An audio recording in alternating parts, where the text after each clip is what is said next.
Sebagai pemimpin, kenapa kita perlu membahas tentang employee engagement? Anne Mulcahy, seorang mantan CEO dari perusahaan Fortune 500, menyebutkan bahwa karyawan-karyawan atau anggota tim yang melihat manajemen dan pimpinan tempat perusahaan dia bekerja, yang peduli kepada mereka sebagai manusia yang utuh, jadi tidak semata-mata hanya soal pekerjaan atau tuntutan profesional, melainkan juga melihat kebutuhan anggota timnya. Karyawan-karyawan yang melihat manajemen dan pimpinannya peduli kepada mereka akan menjadi lebih produktif, lebih puas, dan akhirnya lebih loyal. Kepuasan dari karyawan atau anggota tim ini akan menyebabkan kepuasan pelanggan dan akhirnya akan mengarahkan kepada profitabilitas organisasi dan juga kredibilitas dari perusahaan tersebut. Jadi, pemimpin-pemimpin yang peduli terhadap employee engagement akan mendapatkan kinerja atau hasil yang lebih tinggi dari anggota tim mereka. Istilah employee engagement sendiri dipopulerkan oleh Gallup, sebuah perusahaan konsultan dan jejak pendapat di tahun 2004. Employee engagement menunjukkan seberapa antusias dan seberapa terlibat karyawan-karyawan di sebuah organisasi atau perusahaan terhadap pekerjaan dan tanggung jawab mereka. Ukuran ini dianggap dapat memperkirakan produktivitas karyawan, kemudian juga kepuasan pelanggan, profitabilitas, dan keberhasilan sebuah organisasi. Hal ini karena karyawan dengan employee engagement yang tinggi biasanya lebih antusias, lebih bersemangat, lebih produktivitas, dan juga lebih loyal terhadap pekerjaan mereka. Sehingga seorang pemimpin perlu untuk memperhatikan employee engagement di dalam tim atau perusahaannya. Menurut Gallup, karyawan-karyawan di sebuah organisasi atau tim bisa dikategorikan ke dalam 3 kategori. Kategori yang pertama, actively disengaged. Pada kategori ini, karyawan merasa tidak bersemangat dalam bekerja. Mereka biasanya punya pikiran yang negatif tentang pekerjaan ataupun tentang organisasi mereka. Kadang-kadang mereka cenderung untuk membantah. Mereka hanya hadir secara fisik, tetapi mereka tidak memberikan kontribusi secara pikiran dan emosi mereka tidak terlibat terhadap organisasi atau tim kerja mereka. Kategori yang kedua adalah not engaged. Di kategori yang kedua ini, seseorang karyawan hanya bekerja sekedar untuk menunaikan tugas dan kewajibannya saja. Jadi mereka sudah hadir secara fisik, mereka juga sudah memikirkan bagaimana tanggung jawab pekerjaan mereka bisa selesai, tapi mereka tidak memperdulikan hasilnya. Jadi secara emosi mereka tidak terlalu terlibat. Pada kategori yang terakhir atau engage, ini adalah kategori di mana seorang karyawan itu tidak hanya sekedar hadir secara fisik, tetapi juga mereka berkontribusi secara pemikiran dan juga mereka secara emosional memiliki rasa keterlibatan yang tinggi untuk mencapai tujuan organisasi tersebut. Biasanya mereka sangat-sangat bergairah, mereka sangat bersemangat bekerja dan cenderung lebih kreatif dibandingkan dengan teman-teman mereka. Nah, bagaimana dengan teman-teman sendiri? Teman-teman berada di kategori yang mana? Dan bagaimana dengan anggota tim yang teman-teman pimpin? Apa jadinya kalau seandainya anggota tim kita memiliki tingkat engagement yang lebih tinggi? Dan apa manfaatnya buat kita sebagai pemimpin kalau seandainya mereka lebih bergairah, lebih semangat buat bekerja, dan juga lebih produktif dalam pekerjaan dan tanggung jawab mereka? Sayangnya, membangun employee engagement tidak semudah membalikan telapak tangan. Ada beberapa hal yang menyebabkan seorang pemimpin tidak mudah untuk membangun employee engagement. Yang pertama, Kadang-kadang seorang pemimpin merasa tidak nyaman berkomunikasi dengan orang lain. Seperti kita sudah bahas pada video sebelumnya, biasanya pemimpin dipilih dari seorang individual kontributor yang berprestasi tinggi.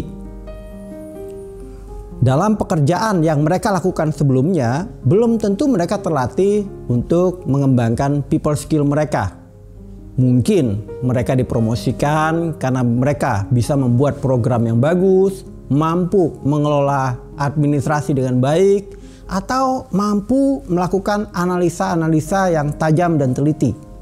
Hal ini berbeda dengan pada waktu mereka perlu untuk membangun employee engagement, karena yang dibutuhkan adalah keterampilan untuk membangun connection dengan anggota tim, membangun kedekatan, dan kemudian membuat orang lebih percaya kepada mereka sebagai pemimpin. Faktor kedua yang menghambat seorang pemimpin membangun employee engagement yang tinggi adalah orientasi mereka yang terlalu tinggi dalam hal untuk mencapai sebuah prestasi. Mereka kadang-kadang suka mengabaikan faktor hubungan. Dan ini sejalan dengan karena sebelumnya mereka dipilih jadi pemimpin karena prestasi yang tinggi. Begitu mereka menjadi pemimpin, kemudian terjadi dilema, mana yang harus didahulukan? Apakah hasil yang tinggi ataukah hubungan yang baik dengan anggota tim? Di sini mereka mengalami dilema, apakah mau mendahulukan result atau mendahulukan relationship. Sebenarnya menjadi seorang pemimpin dengan orientasi result yang tinggi itu adalah modal yang bagus. Artinya dia memiliki need of achievement yang tinggi. Tapi akan lebih bagus lagi kalau seandainya dia bisa membekali dirinya juga dengan need of affiliation yang tinggi juga, yaitu berorientasi terhadap hubungan yang baik dengan anggota timnya. Karena seorang pemimpin memberikan hasil melalui orang lain, melalui anggota timnya. Faktor lainnya yang menghambat adalah biasanya seorang pemimpin suka enggan untuk membuang waktu di dalam bekerja. Dia merasa membangun kedekatan dengan anggota tim itu menghabiskan energi dan waktunya. Sementara dia memikirkan target yang diberikan kepada dia atau kepada unit tim yang dia pimpin. Disinilah letak kesalahan mindsetnya. Pemimpin-pemimpin yang tidak efektif berpikir bahwa menghabiskan waktu untuk membangun relationship dengan anggotanya itu sia-sia. Sementara pemimpin-pemimpin yang lebih efektif, mereka melihat justru dengan membangun kedekatan dengan anggota tim akan membuat anggota timnya melihat dan merasakan bahwa pemimpinnya peduli dengan mereka. Dan kalau mereka melihat pemimpin peduli kepada mereka, mereka juga akan peduli terhadap pemimpin mereka. Ini sejalan dengan apa yang disampaikan oleh Stephen R. Covey, seorang pakar kepemimpinan, yang menyebutkan with people fast is slow and slow is fast. Membangun hubungan memang terlihat membuang waktu, tetapi pada akhirnya itu akan membuat orang atau anggota tim kita akan lebih bersemangat dan juga lebih produktif dalam bekerja. Ada ungkapan yang sangat terkenal. Kalau kita ingin memenangkan marketplace, maka kita harus memenangkan kondisi di workplace. Kalau kita ingin memenangkan sebuah kompetisi, kita juga perlu membangun kedekatan dan kekuatan di dalam tim kita.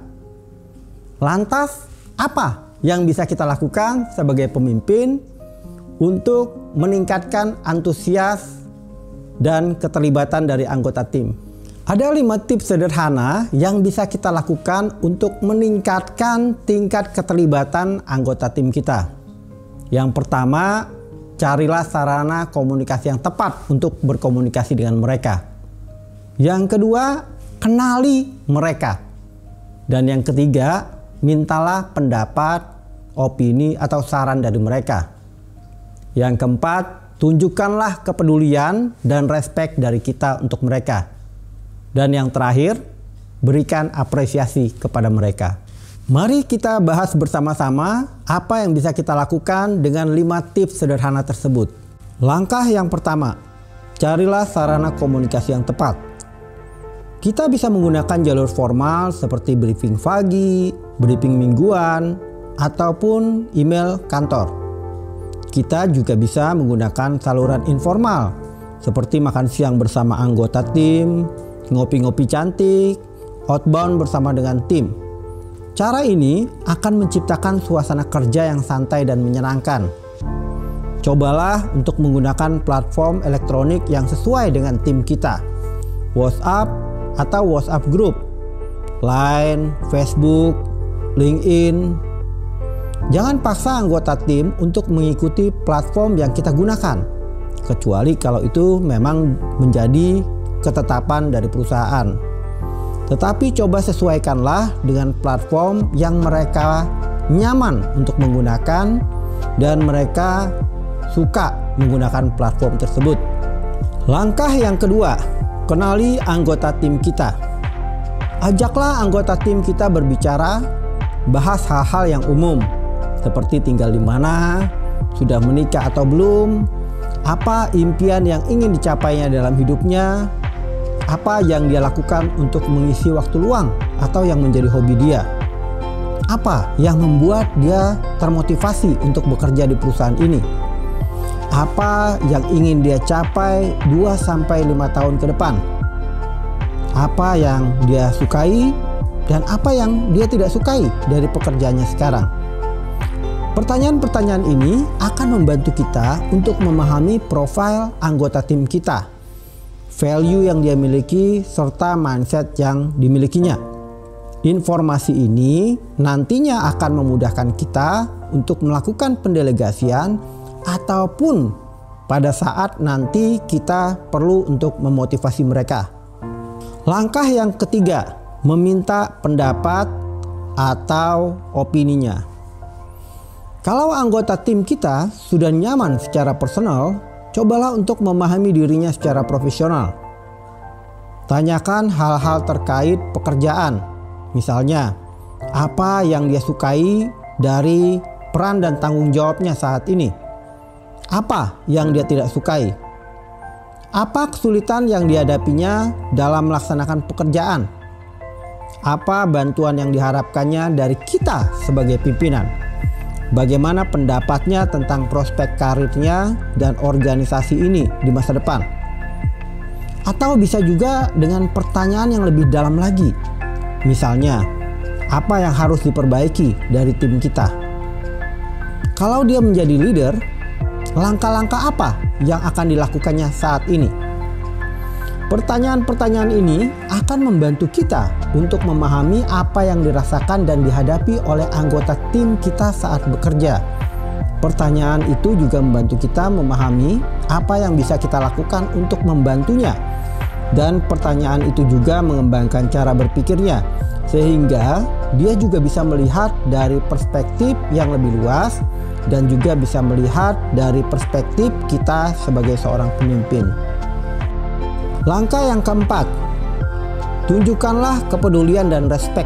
Ketika berkomunikasi dengan anggota tim, tunjukkan kepedulian dan respek dengan mendengarkan secara empatik. Ini adalah salah satu keterampilan kepemimpinan yang seringkali dianggap remeh.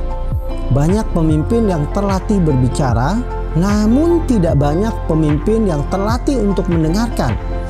Padahal, orang-orang tidak akan peduli seberapa pintar dan cerdas pimpinannya. Tapi mereka akan mempedulikan pemimpin-pemimpin yang mereka lihat dan mereka rasakan benar-benar peduli terhadap anggota-anggota timnya.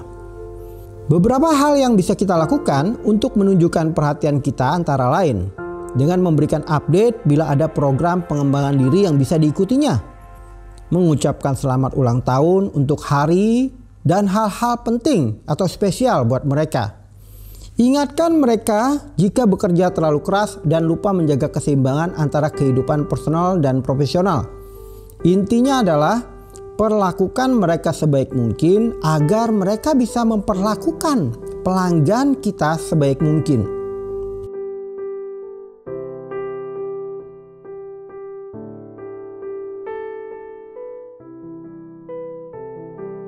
Langkah yang terakhir, berikanlah apresiasi terhadap prestasi atau perilaku-perilaku positif yang mereka tunjukkan. Apresiasilah kemajuan atau prestasi yang telah mereka lakukan. Ini akan membuat mereka melihat kepedulian dan penghargaan kita. Ini juga akan membuat mereka bersemangat untuk mencapainya lagi. Bila kondisinya tepat, lakukanlah apresiasi di depan banyak orang, sehingga anggota tim merasa keberadaan dirinya dan kinerja yang dilakukannya bermanfaat buat orang lain dan memberikan dampak pada dirinya. Itulah 5 tips yang bisa kita lakukan untuk meningkatkan tingkat keterlibatan dari anggota tim kita. Perlu kita ingat bahwa anggota tim kita bukan robot. Mereka manusia yang punya emosi dan rasa. Dan kalau kita sebagai pemimpin bisa menciptakan kondisi kerja yang membuat mereka nyaman dan puas dengan pekerjaan mereka, kita akan bisa mendapatkan kinerja serta produktivitas yang lebih tinggi dari mereka. Karyawan-karyawan yang bahagia akan menghasilkan pelanggan-pelanggan yang berbahagia, dan pelanggan-pelanggan yang bahagia serta puas akan membantu tercapainya organisasi yang produktif dan profit. Teman-teman, selamat membangun tim yang produktif, yang memiliki tingkat keterlibatan yang tinggi, yang membuat anggota tim menjadi lebih semangat, lebih bergairah dalam bekerja. Selamat menjadi pemimpin yang lebih dicintai. Selamat memimpin.